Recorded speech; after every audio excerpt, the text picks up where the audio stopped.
Bienvenue tout le monde dans une vidéo Avatar Legend RPG qui est un nouveau système de table un peu similaire à D&D puis similaire dans l'optique où vous allez faire du roleplay, pas similaire dans ses mécaniques. Et aujourd'hui, je voulais vous montrer comment faire une fiche de personnage pour ce système. Donc si vous vous trouvez un GM ou un maître de jeu, vous allez être capable de juste embarquer dans une game sans problème et on va commencer sans tarder. Donc, je voulais juste brièvement parler des classes ou ce qui est appelé dans Avatar Legend les playbooks qui sont accessibles dans le jeu de départ.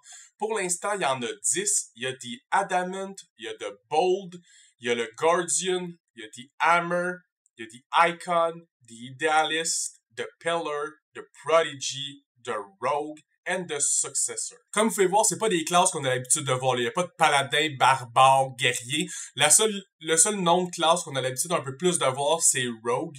Puis même là, c'est pour représenter l'archétype d'un personnage dans un groupe de super-héros qui a tendance un peu à faire les affaires par lui-même, pas vraiment faire confiance à son équipe.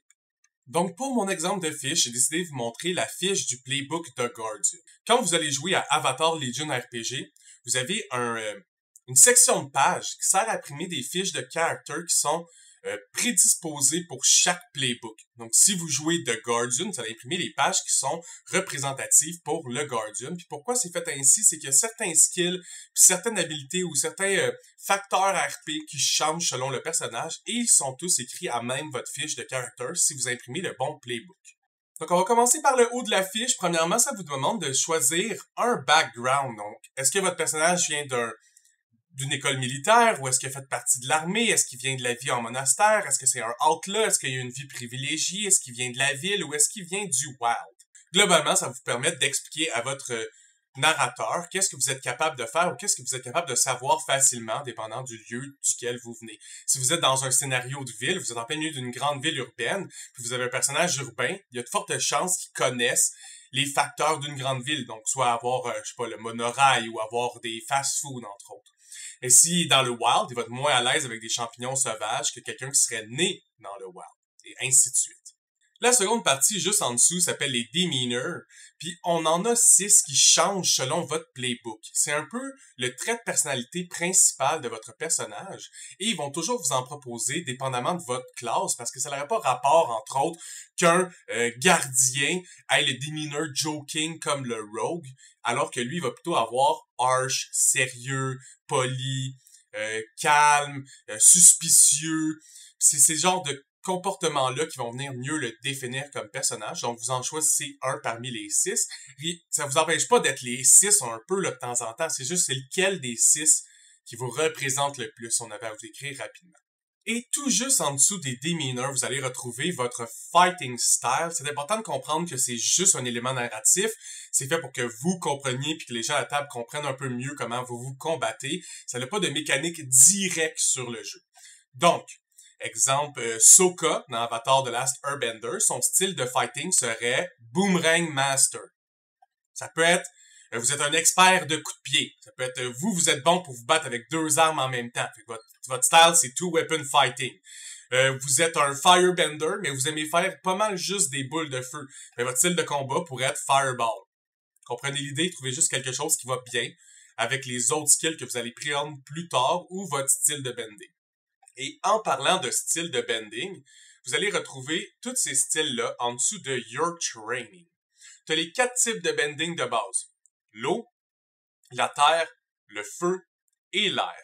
Mais tu as aussi 2 styles de combat qui sont possibles dans le jeu Avatar. Tu as les Weapon Master, donc si vous voulez vous battre en utilisant les points de pression de chakra, ou vous voulez vous battre en utilisant une épée, un arc, un boomerang. Tout ça sont possibles si vous prenez Weapon Master comme training. La dernière catégorie, ça va être pour les inventeurs. C'est la catégorie qui vont utiliser la technologie de leur côté. Donc, vous allez avoir un taser, des smoke grenades. Et vous voyez l'idée, c'est d'utiliser tout ce qu'il y a comme technologie pour être capable de rivaliser avec les benders. On en voit entre autres un peu plus présents dans Legend of Korra, mais imaginez qu'ils ont été présents tout au long de l'histoire. C'est juste que on en voit moins ou plus dépendant des époques. Pour terminer la section d'en-tête, Il y a les statuts positifs et négatifs. Ceux-ci sont plus implicables en même un combat. Lorsque vous serez en train de vous battre ou de faire un encounter, essayez de voir est-ce que vos actions que vous faites vous donnent des statuts positifs ou négatifs, puis ils sont tous décrits dans le livre. Je vais pas prendre beaucoup de temps à en parler tout simplement parce que ça n'a pas rapport avec la fiche de création de personnage. C'est juste que tes notes sur la fiche de création de personnage parce que t'as pas d'autres papiers avec toi. Et une fois que vous avez marqué le nom de votre personnage en haut, votre en-tête est terminée. Habituellement, une fois que j'ai terminé cette en-tête-là, c'est à ce moment-là que je vais communiquer avec le narrateur pour savoir on joue dans quelle éra d'Avatar. Parce ce qui est le fun dans Avatar Legion RPG, c'est que vous pouvez jouer dans 5 grandes époques. Vous pouvez être dans l'époque de Kyoshi, l'avatar de terre. Vous pouvez aussi être à l'époque de Roku, l'avatar de feu. Vous pouvez être dans la guerre de 100 ans, qui suit un peu l'avatar de Roku, puis la disparition de Aang, puis qui fait que la Fire Nation a un peu conquéri le monde pendant cette époque-là. Vous pouvez jouer évidemment à l'époque de Aang, ou les quelques années après Aang, ou vous pouvez jouer l'époque de Korra, ou les quelques années après Korra. C'est cette possibilité de jeu-là, moi, qui m'intéressait le plus, de pouvoir jouer dans 5 siècles complètement différents. Bref, super bon coup des créateurs du jeu. Donc tout de suite en dessous de l'entête, il va y avoir cet encadré-là. Le premier élément qu'on trouve sur la gauche, c'est les stats de votre personnage. Contrairement au système de D&D où vous avez 6 stats, ici il n'y en a que 4. Et les 4, vous allez avoir des nombres sur le côté pour votre playbook. Ça, c'est votre stat line de départ. C'est votre personnage va commencer avec ces statistiques-là s'il joue ce playbook-là. Donc, dépendamment du playbook, ça varie. Puis dans ces chiffres-là, vous pouvez faire une modification de plus 1 à la statistique de votre choix. Globalement, tous les playbooks ont l'array suivant, moins 1, un 0, puis 2 stats à plus 1, puis vous pouvez en mettre 1 plus 1 là-dedans. Si vous voulez être un peu plus versatile, vous n'êtes pas obligé de respecter exactement ce que le playbook veut, respectez juste l'idée qu'il faut avoir 2 stats à plus 1, une stats à 0, puis une stats à moins 1, avant d'ajouter son bonus de 1. Maintenant, qu'est-ce que ces stats-là vont venir faire directement dans le jeu? Je vais les décrire plus en profondeur dans mon vidéo qui va parler du système de jeu d'Avatar Legion RPG, mais je vais quand même vous en parler brièvement. Créativité représente la créativité de votre personnage. Entre autres, créativité est utilisée lorsque vous essayez de trick un NPC. Si vous essayez de faire des choses qui sont un peu hors normes ou si vous sortez des cadres préétablis de votre bending. Par la suite, vous avez le focus. Le focus va souvent venir représenter directement votre jet qui s'appelle Rely on your training. Your training, c'est votre bending ou d'être un art martial master ou d'être bon en technologie.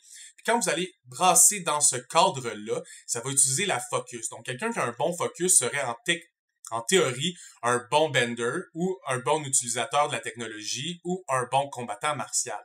Vous avez ensuite l'harmonie. L'harmonie dans le système représente la capacité de un peu convaincre les NPC autour de vous de se plier à votre cause, de convaincre vos alliés. Aussi, il y a une capacité dans le jeu qui permet un peu de guérir la fatigue de vos alliés en les aidant. Mais pour aider un allié, ça prend aussi une bonne stats d'harmonie. Tu dois bien comprendre le monde de ton groupe pour être capable de les aider adéquatement. La dernière stat, c'est la passion. La passion va être utilisée lorsque vous essayez d'intimider un adversaire, mais aussi utilisée souvent lorsque vous êtes en plein combat, mais que vous n'utilisez pas directement votre bending pour un effet narratif, mais bien pour attaquer votre adversaire. L'attaque va souvent se passer avec passion. En dessous des statistiques, vous allez voir qu'il y a une stat qui s'appelle la fatigue. La fatigue va venir représenter un peu les points de vie dans ce système-là. Vous n'avez pas de points de vie à proprement parler, donc vous avez 5 points de fatigue. Lorsque vous atteignez le total de fatigue, il commence à vous donner des conditions. Donc, si vous avez 4 de fatigue et que vous receviez 2 dégâts dans votre fatigue, vous cochez la 5e case et vous gagneriez une condition applicable. Habituellement, s'ils sont tout simplement mis, vous vous entendez avec votre narrateur pour savoir laquelle serait plus logique selon le coup donné. Les conditions, on va tout de suite enchaîner avec ça et on va finir par le milieu. Les conditions, il y en a 5. Si vous avez les 5 de cocher en plus d'avoir les 5 fatigues de cocher, vous tombez inconscient ou vous devez vous en aller du fight. Il n'y a plus de façon pour vous de continuer l'échange, de continuer l'élément narratif. Vous êtes trop troublé, vous êtes trop brisé pour ça. Chacune des conditions va venir influencer directement votre jeu. Entre autres, si vous êtes effrayé, vous allez avoir -2 sur vos jets d'intimidation parce que c'est difficile d'intimider quelqu'un quand toi-même t'as peur. Si vous êtes en colère, vous allez avoir -2 pour aider et conforter les gens de votre équipe parce que vous êtes en colère. Vous avez moins l'empathie nécessaire pour ça et ainsi de suite. Contrairement à beaucoup de jeux, vous n'avez pas de technique de guérison de conditions ou si vous allez dormir, ça va pas guérir vos conditions. Les conditions peuvent être guéries en faisant des actions précises dans le jeu. Encore une fois, qui vont être expliquées plus clairement lorsque je vais faire mon vidéo sur le système, mais pour vous donner une idée, si vous êtes effrayé, vous allez devoir vous enlever du combat et pas y participer du tout si vous voulez enlever votre condition d'effraie. Et maintenant, la dernière partie de cet encadré, c'est la partie du milieu, puis c'est une des parties que je trouve le plus intéressant dans le système, c'est que chaque playbook a une balance mentale. Au début, je vous conseille de garder celle qui est déjà prédisposée pour le personnage dans le playbook, mais si vous êtes à plusieurs séances, puis plusieurs personnages, vous pouvez laisser n'importe quoi, dans le fond, être mis dans ces cases-là. L'important, c'est que ça garde le concept que aller plus d'un côté nuit de l'autre côté. Donc, il y a une certaine forme de... Vous pouvez pas être les deux en même temps, qu'il y a une forme de paradoxe un peu dans le conflit. Donc, ici, pour le gardien, on a le self-reliance, donc l'habilité de se fier qu'à soi-même et l'habilité de faire confiance aux autres. Donc, plus qu'on va faire confiance aux autres, moins que le personnage va avoir confiance à ses propres capacités de tout faire par lui-même et faire tout par lui-même. Et au contraire, s'il fait tout par lui-même, il va moins faire confiance aux gens de son équipe. Cette balance-là, vous allez toujours commencer à 0-0. Ça s'appelle votre centre. Par contre, selon les actions que vous allez prendre dans le jeu, les attaques de vos adversaires, les moves de votre narrateur ou même de vos coéquipiers, ça va faire pencher votre balance d'un côté ou de l'autre. Donc, disons que vous vivez une grande situation dans laquelle vous faites confiance à votre équipe, votre narrateur, il décide de faire pencher votre balance du côté trust, du côté de la confiance, alors vous allez passer de 0 à +1. Mais être +1 en confiance va donc automatiquement vous donner -1 en self-reliance. Donc, si vous avez à faire un jet qui démontre que vous devez faire quelque chose par vous-même, à ce moment-là, vous allez rouler avec -1. Mais si vous devez faire quelque chose qui fait que vous avez confiance à votre coéquipier, donc, je sais pas, vous faites un travail d'équipe exemplaire, mais là, vous allez rouler à +1. Si vous pouvez aller jusqu'à +3, -3 d'un côté, puis évidemment, +3, -3 de l'autre côté. Si jamais votre personnage est push plus loin que sa balance, donc plus loin que le -3 +3, ben, il se passe des affaires narratives, votre personnage doit quitter le combat, il va faire probablement une crise, il ne sera plus capable d'être fonctionnel, il va devoir faire quelque chose de marquant, grave ou grandement implicable à la story. C'est le fun parce que c'est un élément RP, mais c'est aussi un élément en combat. Il y a certains moves en combat que vous pouvez venir influencer directement la balance de votre adversaire, et si jamais lui aussi, sa balance finit par briser, de tomber en dehors de ce qu'il est possible, il va devoir s'en aller du combat ou faire quelque chose de complètement insane. Donc, en dessous de l'encadré, la première section qu'on a à gauche va être différent, peu importe le playbook que vous avez choisi. Toutefois, pour le Guardian, ça s'appelle le Protector's Burden. Donc, le gardien, lui, il va devoir choisir quelqu'un qui s'appelle un Ward. Le Ward, ça va être un autre joueur à la table. Donc, disons que dans le party, il y a un joueur qui est un icon. Et je pourrais dire que ce joueur-là, c'est maintenant mon Ward. Fait que mon but de gardien, c'est de protéger, oui, mon équipe, mais surtout, là, de protéger la personne que j'ai choisie à ma table. Ça a aussi d'autres informations. Entre autres, si la personne à qui j'ai Ward marque une condition directement en face de moi ou dans mon champ de vision, je vais moi aussi devoir prendre une fatigue ou une condition. Aussi, mon Ward va pouvoir toujours me demander de vivre selon mon principe. Donc ça, en ce moment, mon principe, c'est de la trust. Mon Ward pourrait me call out sur mes principes de trust. J'aurais pas le choix d'appliquer. Évidemment, habituellement, quand les gens font ça, ça va venir influencer la balance de tes alliés à ta table. Par contre, là, ça n'influence pas ma balance. C'est comme mon boss qui me donne un ordre. On est habitué. Le reste de la mécanique, évidemment, vous pouvez la lire plus en détail si vous décidez de jouer un gardien, mais c'est l'idée que, à chaque début de scénario, vous allez poser des questions à votre Ward et vous allez rouler selon des bonus que lui, comment il va avoir répondu aux questions, ça va vous avoir donné. Puis après ça, vous allez décider évidemment, qu'est-ce qui se passe? Est-ce qu'il reste votre Ward? Si vous avez un échec critique, entre autres, vous allez devoir décider de changer de personne que vous portez votre attention parce qu'il vous a trop déçu. T'sais, si votre Ward n'arrête pas de pas vous écouter, de se mettre dans la merde, vous rendre triste, mais quand vous allez rouler les dés et échouer, ça se peut que vous prenez la conséquence de changer de Ward. Soudainement, c'est plus La personne la plus importante de votre groupe ne l'est plus, c'est rendu une autre personne. Ça permet de faire bouger le RP, puis de garder ça fluide puis le fun. Pour vous donner juste un autre exemple rapidement avant qu'on passe à une autre catégorie, entre autres, si vous jouez le Rogue, qui est moi ce que je joue comme joueur, mais le Rogue, lui, doit choisir 4 traits qui sont des vices, entre autres comme mettons parier à des jeux, et quand il est dans certaines situations, il doit essayer de toujours aller vers son vice, puis il y a des bonus ou des malus, dépendamment de ce qu'il fait les vices seul, ou est-ce qu'il réussit à convaincre les gens de son groupe de faire les vices avec lui. Donc chaque playbook comme ça a sa petite mécanique, qui a une mécanique dans le jeu, mais qui est aussi là comme support RP pour donner du jeu à vos discussions à la table. Donc, on va enchaîner avec le côté droit, qui s'appelle les moves. Les moves, un peu dans l'univers d'Avatar Legion RPG, ça va être vos feats, vos talents dans D&D. Chaque playbook vient avec une liste de skills accessibles et vous allez pouvoir choisir 2 moves parmi la liste. Il y a une forme de level up dans le jeu qui s'appelle le Growth Advancement. Dans vos choix d'avancement, vous pouvez à 2 reprises aller choisir 2 autres moves de votre playbook et aussi à 2 reprises aller chercher des moves dans d'autres playbooks. Donc vous commencez avec 2, puis vous pouvez au total dans votre campagne aller chercher 4 autres dans la catégorie move. Maintenant, pour vous donner une idée rapide, entre autres le Guardian a un move qui s'appelle Forward Bro, c'est d'avoir plus 1 de focus jusqu'à un maximum de plus 3, parce que dans les statistiques, ce que j'ai pas dit, c'est que tu peux pas dépasser plus 2. De toute façon, règle générale, à la création de ton personnage, c'est impossible, parce que les stats, ça va être 1, 0, moins 1, 1, ou 1, 1, 0, moins 1, puis vous allez mettre un plus 1 à quelque part, donc vous allez rarement avoir 3, vous allez maximum avoir 2 dans une statistique, c'est ce que vous avez décidé de faire. Donc, vous choisissez vos 2 capacités selon ce que vous avez envie, puis vous pouvez passer à l'autre section, qui est la page suivante. Donc, on va commencer par le côté gauche. Premièrement, à propos de votre personnage. Son look. Donnez juste des indications précises pour vous aider à vous rappeler. C'est pas vraiment pour les autres, c'est plus pour vous. On vous demande une description, c'est facile et rapide. Par la suite, votre hometown. Vous n'êtes même pas obligé de le marquer à la limite, mais c'est le fun. Si vous faites une campagne dans laquelle vous bougez beaucoup, c'est ça qui est le plaisant dans Avatar, que la map est un peu toute accessible, puis que les moyens de transport sont assez efficaces. Vous pouvez vous promener, marquez votre hometown, comme ça, si vous y allez, vous pouvez demander des petits bonus ou des petits éléments narratifs propres à votre personnage. Maintenant, il vous propose certaines questions à répondre sur votre personnage. Vous n'êtes pas obligé de les faire, mais ça l'aide. Ensuite, des connexions. Ça, j'avais trouvé ça le fun. Choisissez 2 joueurs de votre groupe.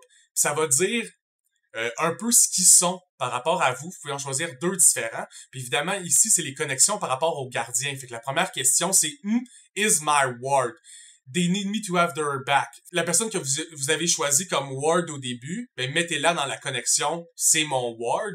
Et évidemment, si vous jouez un voleur, vous n'aurez pas la connexion, cette personne-là, c'est mon ward.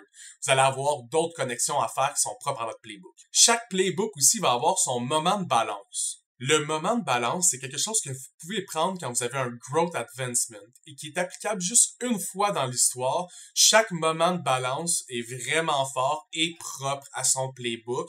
Toujours trouvé à la même place, ça va être écrit juste en dessous de vos connexions, puis ça va être dans un encadré un peu bleuté comme ça.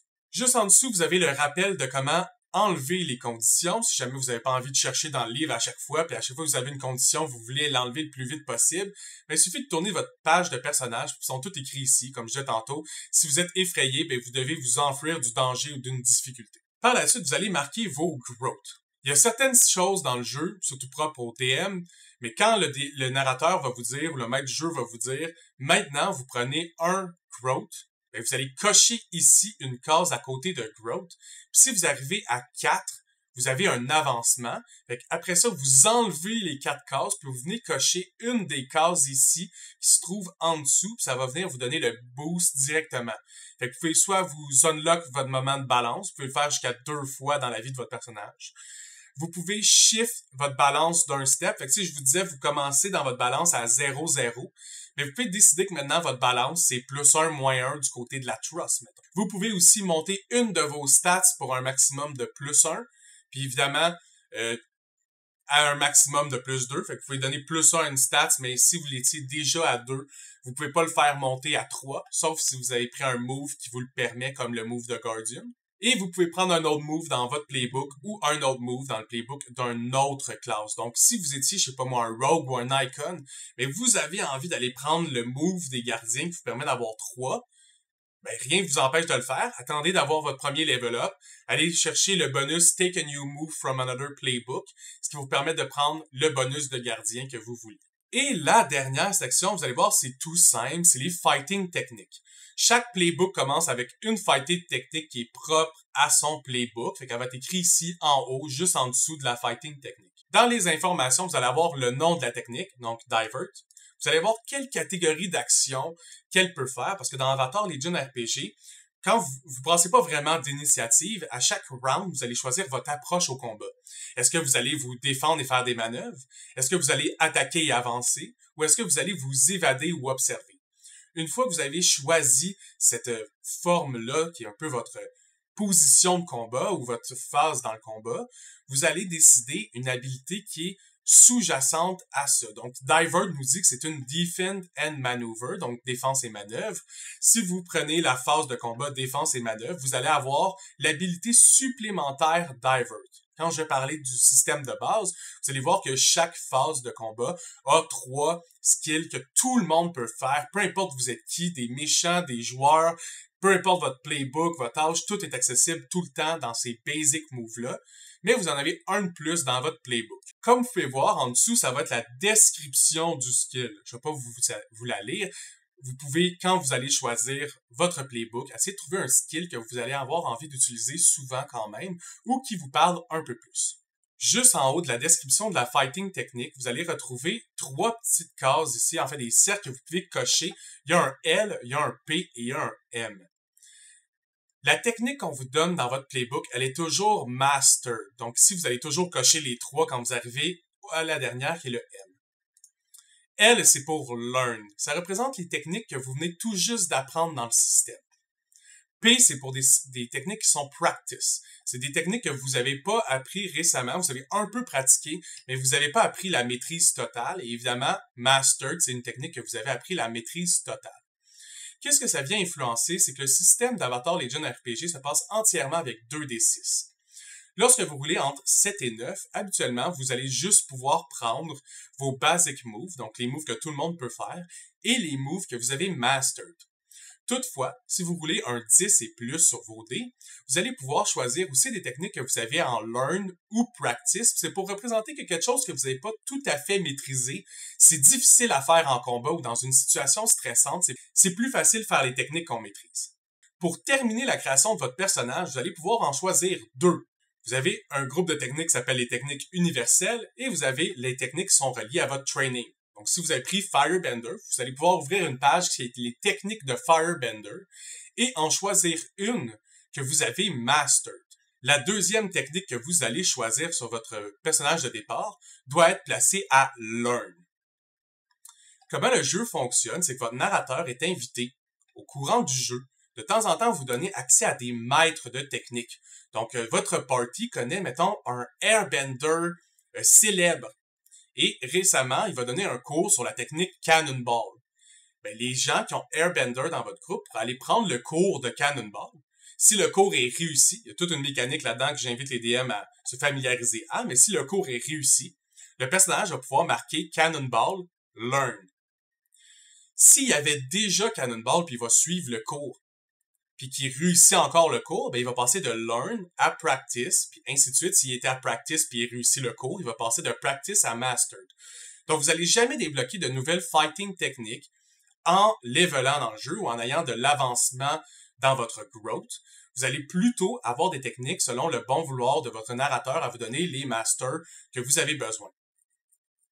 Évidemment, gênez-vous pas à demander à votre narrateur « Hey, moi, j'aimerais vraiment ça avoir tel skill, c'est même pas un fighting technique rare dans l'univers, c'est quand même assez commun. Est-ce que ce serait possible d'aller dans une grande ville puis juste chercher un dojo? » Fort probablement que ça le sera. Je vous invite à le faire. Ça permet d'avoir des personnages un peu plus variés. Puis c'est le fun d'avoir le sentiment de devoir train ces techniques. Ça nous fait sentir dans Avatar. Aang n'a pas commencé avec toutes ces techniques de bending développées. Il a dû en travailler. Puis même le monde autour de lui a dû en travailler. Entre autres, Toph a développé le Betal Bending à côté de lui. Puis tout ça est disponible. Alors, si vous voulez jouer des styles que j'ai pas nommés de bending, c'est qu'ils existent en style rare. Donc, comment il fonctionne, c'est que si vous voulez faire, mettons, du lightning bending en étant un firebender, bien, vous devez apprendre au moins un skill qui est du lightning, puis dès que vous avez un skill de lightning en learn, vous êtes techniquement un lightning bender. Puis quand vous allez arriver à un skill de lightning en mastered, bien, c'est à ce moment-là où vous allez pouvoir faire plus de moves dans Relay Your Training. Donc, narrativement, je sais pas moi, vous voulez mettre le feu en... Vous voulez faire tomber un tonnerre pour faire peur à des civils. Ben, si vous avez un master, un skill de lightning, c'est vraiment facile de faire juste apparaître un éclair avec un gros bruit fort pour faire peur aux gens. Mais si vous l'avez juste learn, ça va être plus difficile. C'est pour venir représenter cette mécanique-là. Puis c'est ça la dernière mécanique de la fiche de personnage. Puis toutes ces fiches-là vont venir changer, comme je vous disais, selon votre playbook, mais les informations vont toujours être à la même place. C'est les mêmes types d'informations, mais le micro-détail va être changé selon votre playbook. J'espère que ça vous aura aidé à faire une fiche. C'est vraiment simple, comme vous pouvez voir. Ça se fait très rapidement. Puis, vous allez être prêt à jouer. Puis, votre narrateur va être content que vous ayez fait votre fiche par vous-même. Évidemment, si vous avez apprécié la vidéo, je vous invite à vous abonner à la chaîne. Prochainement, je vais sortir une vidéo sur les règles de base du jeu qui va être reliée à cette vidéo-là. Donc, vous allez savoir comment faire une fiche et vous allez savoir comment y jouer en profondeur. Merci à tous d'avoir écouté et au plaisir de se revoir sur l'autre vidéo. À plus!